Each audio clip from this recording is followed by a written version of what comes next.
I will go straight to the next presenter, which will be Annika Sølvará. She will give us an overview of the Faroese scientific contribution so far in climate and marine research and development. And Annika, she is the director of the Faroese Research Council. Before that, she was the administrative director of the University of the Faroe Islands for 9 years. And Annika holds a master from the University of Master of Arts from the University of Aarhus. Annika, please. Thank you. Last summer, the Faroese Research Council presented statistics on Faroese R&D and innovation based upon input from the year 2003. And these statistics prove what we have been claiming for years, that the Faroese R&D environment is constricted, both financially and in the number of people in the sector, and that it is fragmented across a wide range of research areas and institutes. Despite this fact, there are certainly areas in which we have excellent R&D, and we take part in recognized research networks and contribute with peer-reviewed publications which are highly cited. The statistics show that the public expenditure on R&D in 2003 was 0.66% of the GDP, and the private expenditure 0.21%, which is amounting to 84.4 million Danish kroner, equivalent of 11.3 million euros.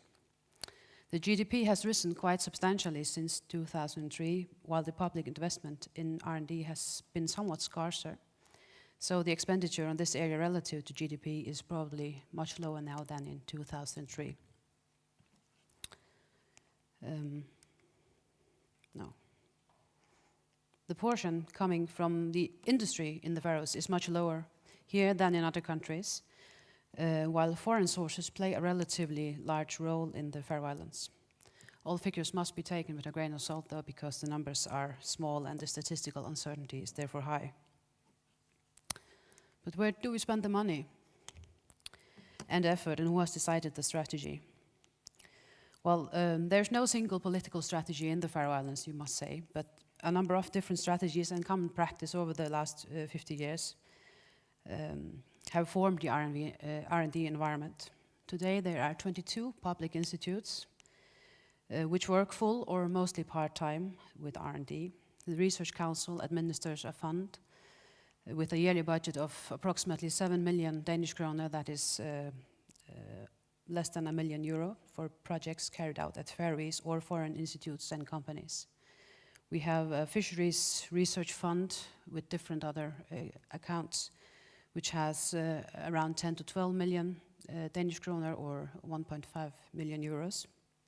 There is a university with research and education in 3 faculties, and a number of research institutes which work within defined areas. They carry out public assignments and part-time research, mainly funded by external sources, for example from the Research Council or Nordic or EU funding. There's some private funding, especially in the last years from oil companies. The closest we have been to a national strategy so far is a recommendation from a working group called Vision 2015, which in 2007 recommended that the Faroese society should spend 3% of GDP on R&D, with emphasis on marine biotechnology, genetics, culture, and ICT. This recommendation follows the Barcelona target, and it would mean that we would need more than a tripling of the current budgets of these industries should take the largest part.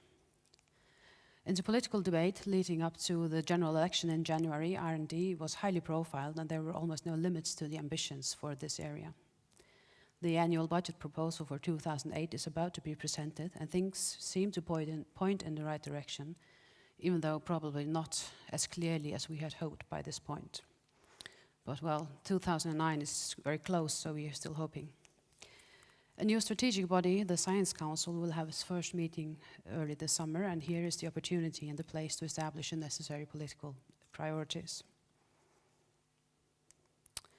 The statistics show that even though there isn't an overall strategy, R&D in the Faroe Islands is concentrated primarily in the area of biology, especially marine biology, climate and earth science, fishery and hunting. These are the areas with the highest number of researchers, and according to the Web of Science, they publish more and more in peer-reviewed journals and are frequently cited. Now I'll do a this is the. There are a number of public research institutes working in the climate and marine field. I have tried to interpret it rather broadly in order to give a fair picture. The central institute in this area is the Fisheries Laboratory, abbreviated FFL. A number of their projects have already been presented at this conference. In general, the FFL carries out marine research and provides the government of the Faroe Islands with scientific advice on fish stocks based upon its data collection, research and collaboration with ICES on marine resources and the environment. The aim of their research is to provide a basis for responsible exploitation of the marine resources around the Faroe Islands. There's a strong focus on the effects of global warming on the ocean waters.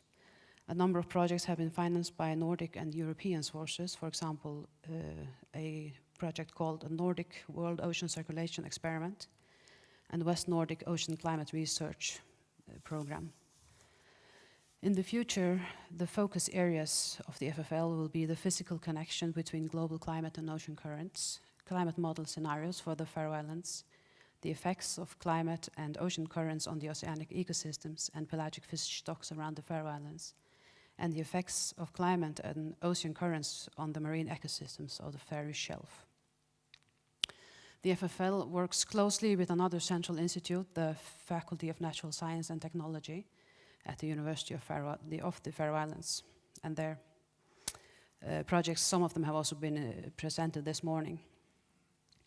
There have been PhD projects, one titled An Operational Wave Model for the Faroe Shelf, defended last year at the faculty, and the one mentioned this morning, Fish Farming Cages for Exposed Sites, defended last week in New Hampshire. Amongst the ongoing projects are a sea state forecast system for the Faroese waters and safety on sea and biomass holding capacity from a high-resolution wave model.